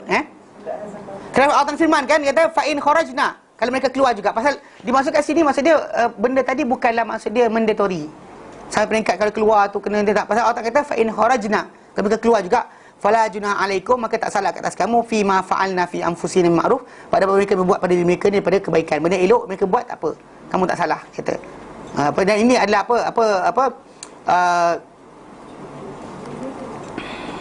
dia kata apa ayat ini, ayat apa kata-kata apa wahadil qaulahu itija fi lazil musa'anatillahu fa tara kemirna waradahu aqulun minhum syekh barakatuh. Okey. Kata jadi maksud dia pendapat yang mengatakan wasiat tadi jangan keluar kan, yang keluar dan bukanlah mesti menyentuh sekali. Macam kita kata sini lah, macam konsep berkenaan masalah anak dapat 2-1 kan. Okey, kalau anak lelaki tu redha nak lepaskan hak dia bagi kakak dia sama rata dengan dia, okey je. Tapi dengan syarat itu hak jangan pertingkahan lah. Kalau pertingkahan berlaku, balik pada asal. Ada pertingkahan berlaku, balik pada asal. Jika tidak, boleh untuk mereka ni let go. Macam tak apalah, kakak dapat sama dengan kita tak apa. Itu maksud dia konteks ini kata wasiat tadi, bukan maksud dia mesti lazim macam mana perintah. Faham tak? Sebab itu macam dia katakan sini wasiatan. Apa ghairu ikhraj kan, wasiat. Mana wasiat li azwajihim, mana mata ila lihaul ghairu ikhraj, dapat belanja untuk setahun tapi dengan tanpa keluar. Tapi tanpa keluar tadi kata wasiat saja. Tapi bahkan tidak jadikan ni. Tapi datang pula ayat yang tadi batalkan hukum masalah setahun tempoh terhilang, kemudian masalah nafkah duit jadi pada warisan harta saja. So tak timbul tajuk lah kita kata benda ni ada benda dipanjangkan lagi. Tapi pendapat ini ada timbul tajuk lah di kalangan para ulama. Macam Abu Abbas Ibn Taymiyah dan lain menerima tajuk ni, dan juga ditolak pendapat ini oleh Abu Umar Ibn Abdul Bar di mazhab Maliki. Okey, berkata Atta bin Rabah, seorang fuqaha di kalangan para tabi'in, bahkan mufti Mekah pada zaman para sahabat pada zaman para sahabat dahulu, dia kata ayat tersebut dimansuhkan oleh ayat pewarisan harta. Jika mereka ingin untuk menambah pada masalah 4 bulan jika mereka, dia kata mereka nak maksud tadi lebih daripada 4 bulan. Maksudnya dia nak gunakan wasiat ni pun 4 bulan, wasiat pun maksudnya kalau lepas 4 bulan nak buat tambah setahun. Macam mana boleh tak? Itu maksud dia yang difahamkan sekarang. Okey, maka dekat sini ada yang mengatakan macam Atta bin Rabah kata, maka diterima, dia kata. Dan jika mereka nak tinggal 4 bulan 10 hari tak wajib